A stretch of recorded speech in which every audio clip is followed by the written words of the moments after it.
Shalom, shalom, bom dia a todos. Vamos ler hoje 2 Samuel 18 a 20 e Salmo 75.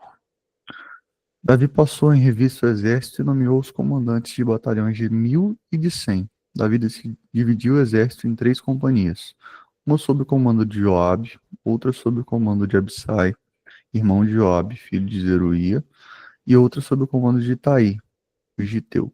Disse então o rei ao exército: Eu também marcharei com vocês. Mas os homens disseram: Não faças isso. Se tivermos que fugir, eles não se preocuparão conosco. E mesmo que metade de nós morra em batalha, eles não se importarão. Tu, porém, vales por 10.000 de nós. Melhor será que fiques na cidade e dali nos dês apoio. O rei respondeu: Farei o que acharem melhor. E o rei ficou junto à porta, enquanto os soldados marchavam, saindo em unidades de 100 e de 1.000. O rei ordenou a Joabe, a Abissai e a Itai: Por amor a mim, tratem bem o jovem Absalão. E todo o exército ouviu quando o rei deu essa ordem sobre Absalão e cada um dos comandantes. O exército saiu a campo para enfrentar Israel, e a batalha aconteceu na floresta de Efraim, onde o exército de Israel foi derrotado pelos soldados de Davi. Houve uma grande matança naquele dia, elevando-se o número de mortos a 20.000. A batalha espalhou-se por toda a região, e naquele dia a floresta matou mais que a espada. Durante a batalha, Absalão, montado em sua mula, encontrou-se com os soldados de Davi. Passando a mula debaixo dos galhos de uma árvore, Absalão ficou preso pela cabeça nos galhos. Ele ficou pendurado entre o céu e a terra, e a mula prosseguiu. Um homem o viu e foi informar a Joabe: Acabei de ver Absalão pendurado em uma grande árvore. Você o viu? Perguntou Joabe ao homem. E por que não o matou ali mesmo? Eu teria dado a você 10 peças de prata e um cinturão de guerreiro. Mas o homem respondeu: Mesmo que fossem pesadas e colocadas em minhas mãos 1.000 peças de pratas, eu não levantaria a mão contra o filho do rei. Ouvimos o rei ordenar a ti, a Absai e a Itai: Protejam por amor a mim o jovem Absalão. Por outro lado, se eu tivesse atentado traiçoeiramente contra a vida dele, o rei ficaria sabendo, pois não se pode esconder nada dele, e tu mesmo ficarias contra mim. E Joabe disse: Não vou perder mais tempo com você. Então pegou 3 dardos e com eles traspassou o coração de Absalão, quando ele ainda estava vivo na árvore. E 10 dos escudeiros de Joabe cercaram Absalão e acabaram de matá-lo. A seguir, Joabe tocou a trombeta para que o exército parasse de perseguir Israel, e assim deteve o exército. Retiraram o corpo de Absalão, jogaram-no num grande fosso na floresta e fizeram um grande monte de pedras sobre ele. Enquanto isso, todos os israelitas fugiam para casa. Quando em vida, Absalão tinha levantado um monumento para si mesmo no Vale do Rei, dizendo: Não tenho nenhum filho para preservar a minha memória. Por isso deu ao colono seu próprio nome. Chama-se ainda hoje o Monumento de Absalão. Então Aimás, filho de Zadok, disse: Deixe-me correr e levar ao rei a notícia de que o Senhor lhes fez justiça, livrando os seus inimigos. Não é você quem deve levar a notícia hoje, disse Joabe. Deixe isso para outra ocasião. Hoje não, porque o filho do rei morreu. Então Joabe ordenou a um etíope: Vá dizer ao rei o que você viu. O cuxita inclinou-se diante de Joabe e saiu correndo para levar as notícias.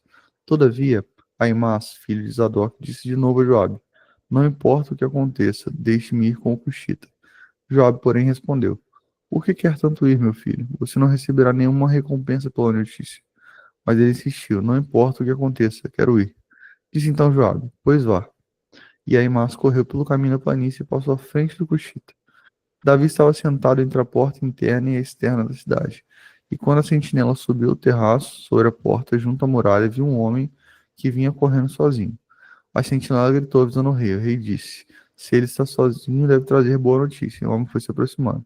Então a sentinela viu outro homem que vinha correndo atrás e gritou: Vem outro homem correndo sozinho. E esse também deve trazer boa notícia, exclamou o rei. A sentinela disse: Está me parecendo que, pelo jeito de correr, o da frente é Aimás, filho de Zadok. É um bom homem, disse o rei. Ele traz boas notícias. Então Aimás aproximou-se do rei e o saudou. Prostrou-se, rosto em terra, diante do rei e disse: Bendito seja o Senhor teu Deus, ele entregou os homens que se rebelaram contra o rei, meu senhor. O rei perguntou: O jovem Absalão está bem? Aimás respondeu: Vi que houve grande confusão quando Joabe, servo do rei, ia te enviar teu servo, mas não sei o que aconteceu. O rei disse: Fica ali ao lado esperando, e a mais ficou esperando.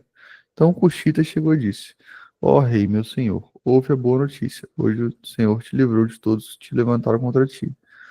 O rei perguntou a Cushita: O jovem Absalão está bem?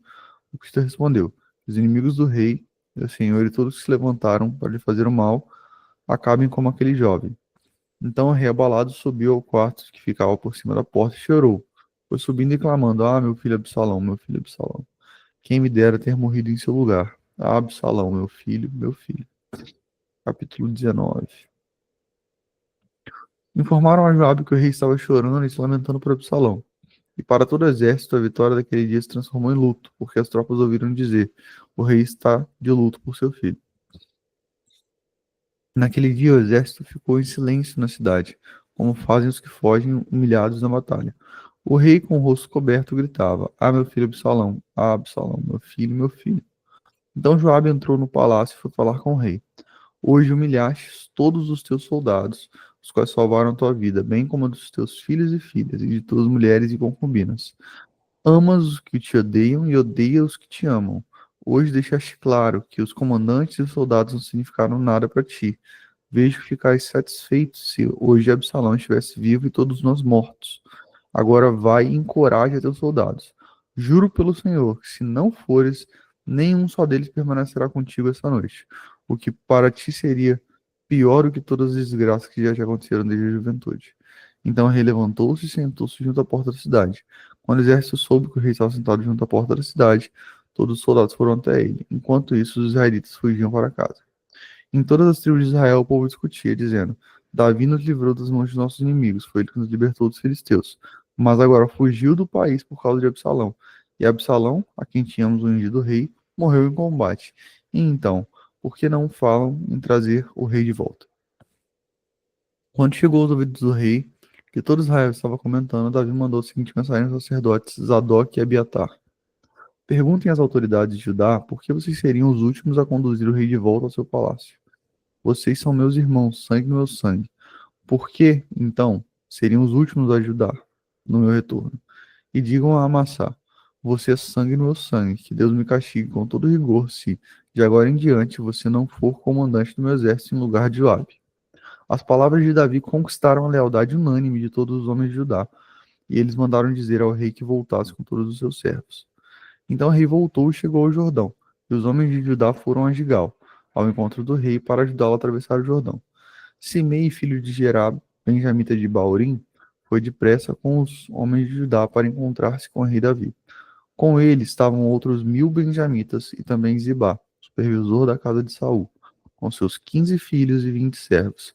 Eles entraram no Jordão antes do rei e atravessaram o rio a fim de ajudar a família real na travessia e fazer o que o rei desejasse. Simei, filho de Gerá, atravessou o Jordão, prostrou-se perante o rei e lhe disse: Que meu senhor não leve em conta o meu crime, e que não te lembres do mal que o teu servo cometeu no dia em que o rei, meu senhor, saiu de Jerusalém. Que o rei não pense mais nisso. Eu, teu servo, reconheço que pequei, por isso, de toda a tribo de José, fui o primeiro a vir ao encontro do rei, meu senhor. Então Absai, filho de Zeruía, disse: Simei amaldiçoou o ungido do Senhor, ele deve ser morto. Davi respondeu: Que é que vocês têm com isso, filho de Zeruí? Acaso se tornaram agora meus acusadores? Deve alguém ser morto hoje em Israel? Ou não tenho hoje a garantia de que voltei para reinar sobre Israel? O rei prometeu a Simei sob juramento: Você não será morto. Mefibosete, neto de Saul, também foi ao encontro do rei. Ele não havia lavado os pés, nem aparado a barba, nem lavado as roupas, desde o dia em que o rei partira até o dia em que o rei voltou em segurança. Quando chegou de Jerusalém, encontrou-se com o rei e este lhe perguntou: Por que você não foi comigo, Mefibosete?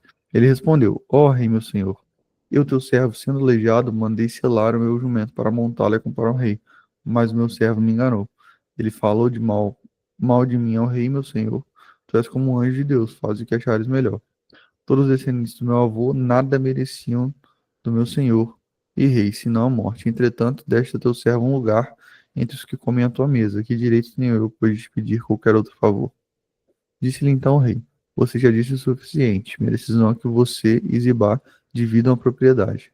Mas Mefibosete disse ao rei: Deixa que ele fique com tudo agora que o rei, meu senhor, chegou em segurança ao lar. Barzilai de Gileade também saiu de Rogelim, acompanhando o rei até o Jordão, para despedir-se dele. Barzilai era bastante idoso, tinha 80 anos.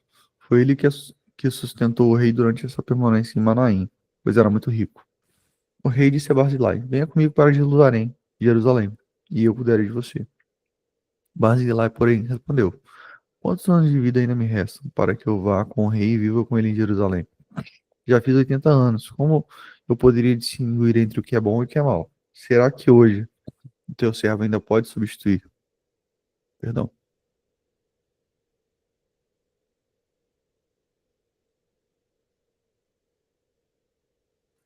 voltei.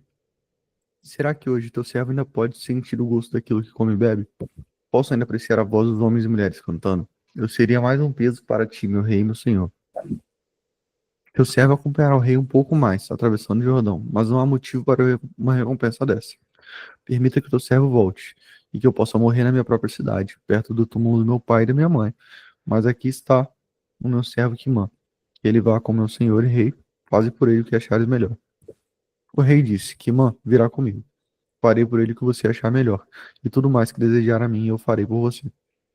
Então todo o exército atravessou o Jordão, e também o rei o atravessou. O rei beijou Barzilai e o abençoou, e Barzilai voltou para casa. O rei seguiu para Gigal, e com ele foi Quimã. Todo o exército de Judá e a metade do exército de Israel acompanharam o rei. Logo os homens de Israel chegaram ao rei para reclamar. Porque os nossos irmãos, os de Judá, sequestraram o rei e o levaram para o outro lado do Jordão, como também a família dele e todos os seus homens. Todos os homens de Judá responderam aos israelitas: Fizemos isso porque o rei é nosso parente mais chegado.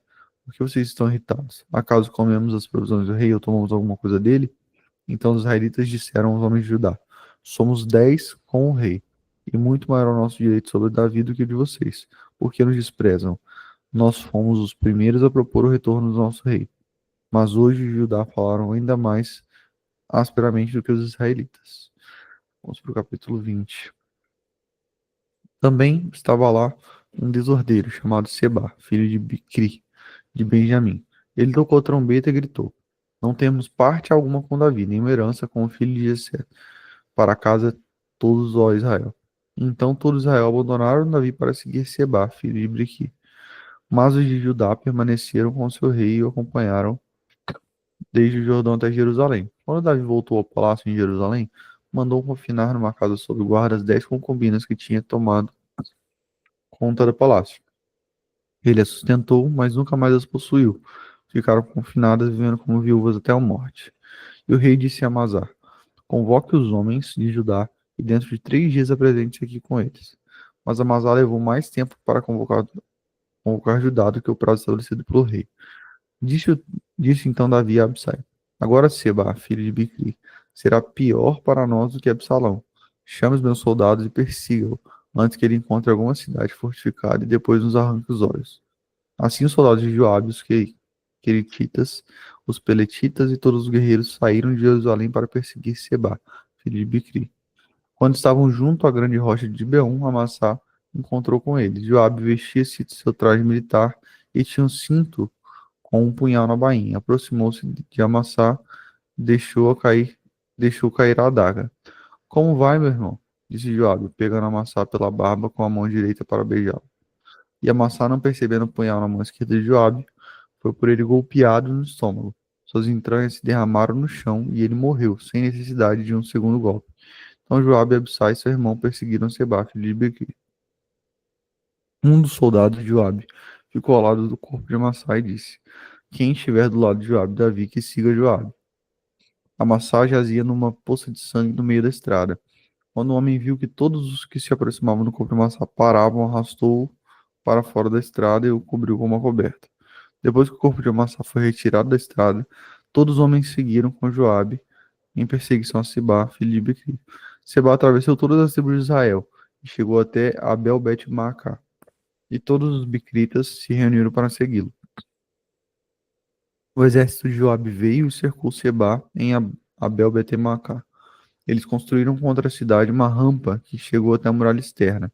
Quando o exército de Joabe estava para derrubar a muralha, uma mulher sábia gritou da cidade: Ouçam, ouçam, digam a Joabe, que vem aqui para que eu fale com ele. Quando ele se aproximou, a mulher perguntou: Tu és Joabe? Ele respondeu: Sim.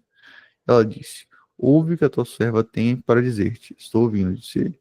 E ela prosseguiu: Antigamente se dizia: Peça conselho na cidade de Abel. E isso resolvia a questão. Nós somos pacíficos e fiéis em Israel. Tu procuras destruir uma cidade que é a mãe em Israel. Por que queres arruinar a herança do Senhor? Respondeu Joabe: Longe de mim uma dessas coisas. Longe de mim arruinar e destruir essa cidade. Não é esse o problema. Mas um homem chamado Seba, filho de Bicri dos montes de Efraim, rebelou-se contra o rei Davi. Entregue-me esse homem e iremos embora. A mulher disse a Joabe: A conversa dele será jogada da alta muralha. Então a mulher foi falar com todo o povo, dando seu sábio conselho. Eles cortaram a cabeça de Seba, filho de Bicri, e a jogaram para o Joabe. Ele tocou a trombeta e seus homens dispersaram. Abandonaram o cerco da cidade, cada um voltou para sua casa. E Joabe voltou ao rei em Jerusalém. Joabe comandava todo o exército de Israel. Benaia, filho de Joiada, comandava os queretitas e os peletitas. Adonirão era responsável pelos trabalhos forçados. Josafá, filho de Ailud, era arquivista real. Sevá era secretário. Zadok e Abiatar eram sacerdotes. E Irade Jair era sacerdote de Davi.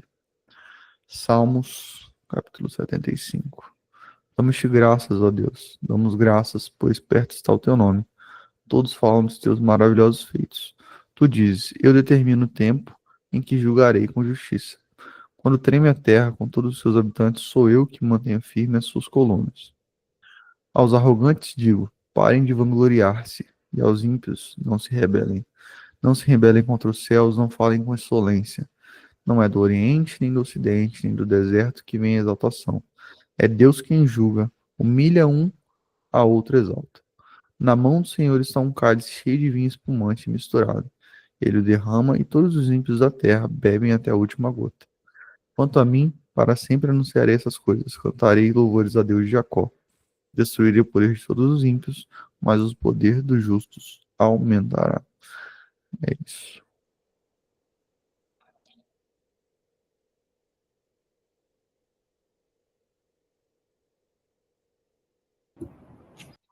Amém, glória a Deus. Obrigada, querido Iago. Queridos, a gente está aqui num ponto, né, muito forte da história que dá continuidade a toda aquela questão de Absalão, né, que era filho de Davi, e a escolha dele, a forma como ele trama ali contra o seu pai, né, um espírito de rebelião e toda a teia que ele vai tecer para tentar acabar com o reinado do seu pai. Na verdade, ele mesmo se embaraça com ela e leva ao seu fim, né? E a gente vê aqui que no capítulo de 2 Samuel 19, a reação de Davi com a morte de Absalão. Davi, ele ficou profundamente abalado com a morte de Absalão. O luto dele foi um luto muito profundo, né? E embora seja compreensível ali o luto dele como um pai, né? Afinal de contas, era um filho que ele tinha perdido, apesar de toda a rebelião de Absalão, apesar de toda a conduta errada dele. A gente vê aqui o luto de um pai para com o filho, né? Só que essa reação de Davi cria uma situação muito delicada politicamente falando, porque Davi era rei, né? Ele era rei. Então a gente vê que Joabe, que era comandante do exército de Davi, ele confronta o rei com palavras duras, mas necessárias, né?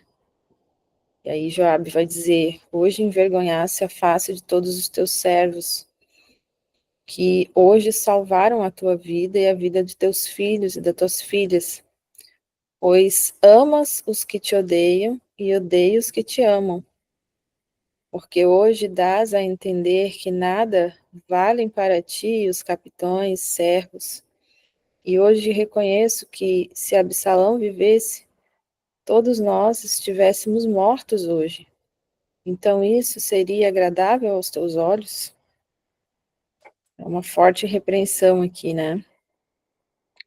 Essa repreensão de Joabe revela que é uma tensão importante na vida de Davi, que tinha ali o conflito entre os seus sentimentos pessoais como pai e a responsabilidade que ele tinha como um rei ungido de Israel. Então Joabe, embora tenha sido rude na sua abordagem, na forma como ele falou, ele compreendeu que o luto excessivo de Davi estava desmoralizando os próprios homens que arriscaram as suas vidas para preservar o seu trono, né? Porque Absalão, ele age com um espírito totalmente contrário, desonroso, ele age de uma forma maligna mesmo. E o que ele queria era a destruição, né, do trono de Davi e daqueles que amavam a Davi. Então, aqui a gente vê que é necessário uma perspectiva de equilíbrio e compaixão e justiça. A gente vê que o nosso Messias, Yeshua, ele é o leão da tribo de Judá, como também ele é o Cordeiro de Deus, encarnando tanto a autoridade real dele, né, quanto a compaixão sacrificial. Então é necessário esse equilíbrio, e é isso que Joabe vai e exorta Davi ali naquele momento, né? Então, após a repreensão de Joabe, Davi ele se recompõe e ele assume novamente as suas responsabilidades reais. Ele se assenta ali à porta da cidade para receber o povo, sinalizando seu retorno como um papel de juiz, de líder. E esse momento aqui vai marcar a sua jornada de volta para Jerusalém. Então, o retorno de Davi não foi automático ali, né? Nem garantido. Mas a gente vê em 2 Samuel 19, de 9 a 5, a gente vê que houve discussões entre as tribos sobre trazer o rei de volta. As tribos do norte, que eram as tribos de Israel, e as tribos de Judá, que eram as tribos do sul, disputavam sobre quem teria a honra de escolher o rei. Então aqui foi uma divisão entre as tribos, né, que perfigura a divisão do reino após Salomão. Aponta aqui uma necessidade de um Messias que iria unificar permanentemente as tribos, né? Então essa tensão da divisão era algo que atrapalhava muito a comunidade do reino de Deus. E até os dias de hoje a gente vê, né, como o diabo usa a divisão no meio das igrejas para enfraquecer, né? Então a gente precisa estar muito atento a isso. A gente vê que Davi, ele envia mensageiros aos anciões de Judá e ele pergunta, né? Por que sereis vós os últimos a trazer o rei de volta para sua casa? Davi, ele apelou especialmente para a sua própria tribo, lembrando que os seus laços de sangue ali, né, eram vivos, eram presentes. Então, esse apelo resultou numa unidade que vai vir no versículo 14, onde o coração de todos os homens de Judá foi movido como um só. Então, a gente vê aqui também a restauração de Simei. E esse aqui é um dos momentos muito poderosos desse capítulo, que é o encontro de Davi com Simei. Durante a fuga de Davi de Jerusalém, Simei era parente de Saul, e Simei havia amaldiçoado Davi, atirando pedras nele, né, chamando ele de homem sanguinário. Agora, quando Davi ele retorna vitorioso, Simei vem apressadamente, prostra-se diante do rei e implora perdão. E aí Abissai, que é irmão de Joabe, sugere que Simei seja executado por ter amaldiçoado o ungido do Senhor. Mas Davi, ele responde, né? Tenho eu convosco, filhos de Zeruia, para que hoje me sejais adversários? Morreria alguém hoje em Israel? Pois eu não sei que hoje fui feito rei de Israel? Então, Davi demonstra o quê? Misericórdia e profundidade, né? Significativa no dia dessa restauração. Davi escolhe perdoar em vez de se vingar. Assim como o nosso Messias, né? Davi demonstra que o caráter misericordioso do futuro rei de Israel, que ofereceria perdão mesmo aos seus inimigos. E é tão interessante aqui, né, que quando Davi ele está em grande luto pelo seu filho Absalão, ele mesmo fala, né, que ele gostaria de ter morrido no lugar de Absalão, apesar de tudo que Absalão fez para ele, né. Então a gente vê aqui como existia fortemente esse atributo de misericórdia no coração de Davi, né. E a gente também tem aqui a restauração de Mefibosete, né. Quando nós vimos ali, quando Ziba, servo de Mefibosete, havia caluniado seu mestre, né, alegando que Mefibosete esperava se recuperar, esperava recuperar o trono do seu avô, Davi havia concedido todas as propriedades a Mefibosete, né, e Ziba estava se baseando nessa acusação. Agora Mefibosete ele vai vir ao encontro de Davi, claramente em luto, Davi ainda estava em luto, e não havia ali cuidado dos seus pés, das suas barbas, das suas roupas, né, desde de a partida ali do rei, e Mefibosete ali, ele demonstra sua lealdade, e ele explica que Ziba havia traído, né, e que sendo aleijado ele não poderia seguir o rei. E a resposta de Mefibosete, quando ele é questionado, é uma resposta forte, né? Bem comovente. Ele fala assim, ó, faça o que bom lhe parecer, pois a minha casa, a casa de meu irmão, não era senão de homens dignos de morte diante do rei, meu senhor. Contudo, puseste o teu servo onde os que comem à tua mesa. E que mais direito tenho eu de clamar ao rei?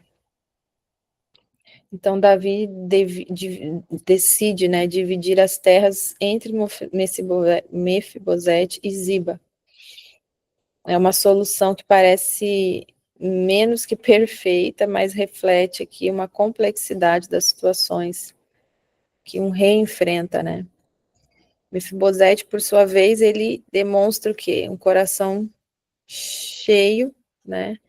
Um verdadeiro coração ali, quando ele responde: toma ele também tudo, pois já veio o rei meu senhor em paz à sua casa. Então é muito forte, queridos, a gente vê que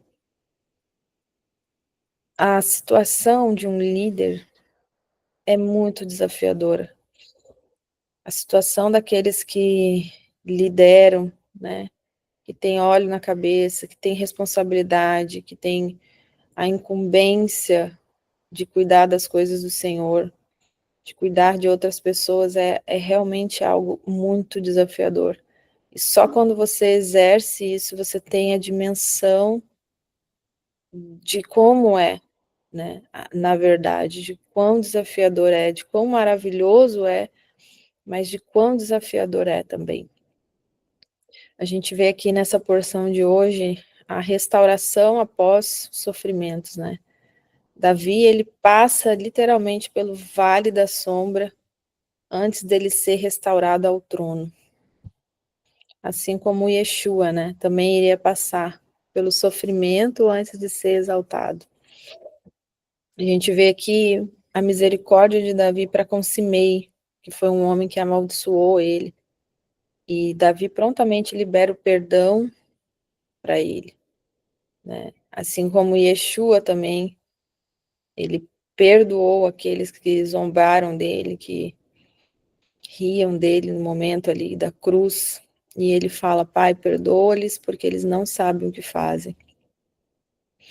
A gente vê aqui o cuidado pelos fracos, né? A relação de Davi com Mefibosete mostra como o próprio Messias teria especial consideração pelos fracos, pelos marginalizados, pelos vulneráveis, né?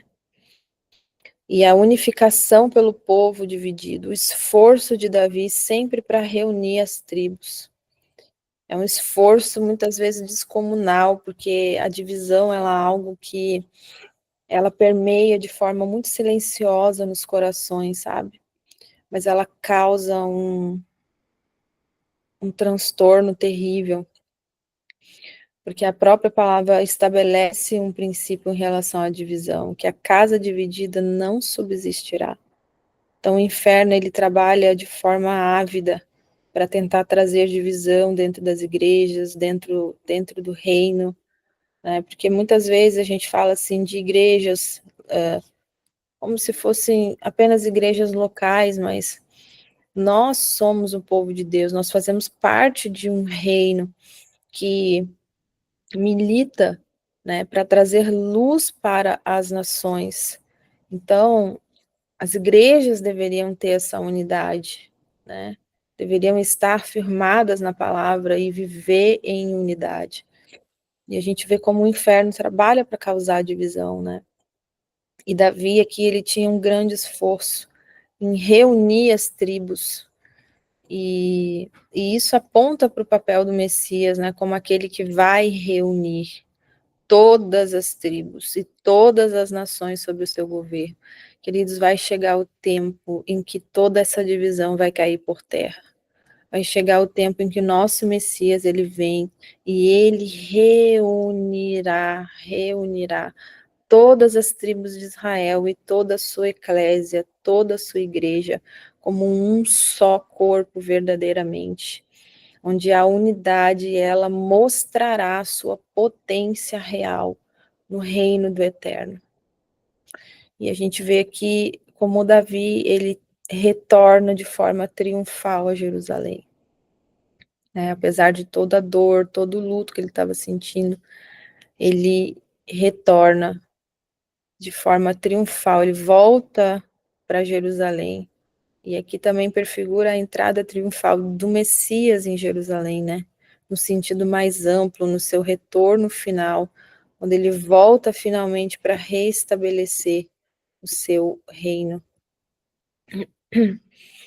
Então, a gente vê aqui que a história de Davi, né, em todo esse contexto de traição, de humilhação, traição muitas vezes daquele que era próximo. Absalão era filho de Davi, né?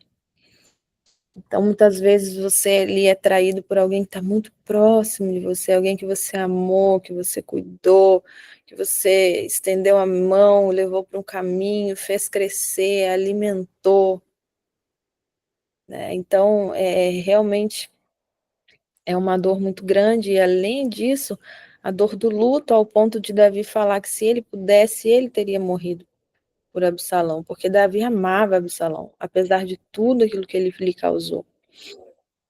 Isso aqui nos mostra, né, a história de Davi, e nos lembra aqui que o caminho para a glória, entenda isso nessa manhã, o caminho para a glória, queridos, muitas vezes passa pelo vale da humilhação. Tanto para Davi quanto para o Messias, eles passaram pelo caminho do vale da humilhação. Está escrito nos Salmos, né? A pedra que os construtores rejeitaram tornou-se a pedra angular. Então, isso é uma verdade, isso é um princípio, né? Esse versículo está escrito em Salmo 118, 22. Então, essa é a jornada do nosso Messias, da rejeição à exaltação, do sofrimento à glória. Isso aqui prefigura, né, claramente na vida do rei Davi, que foi um rei segundo o coração de Deus. Então, se você está passando por esse momento, entenda que existe a fase da humilhação, a fase da rejeição, a fase do sofrimento, mas ela leva e conduz à fase da restauração, à fase da exaltação, à fase de experimentar a glória de Deus.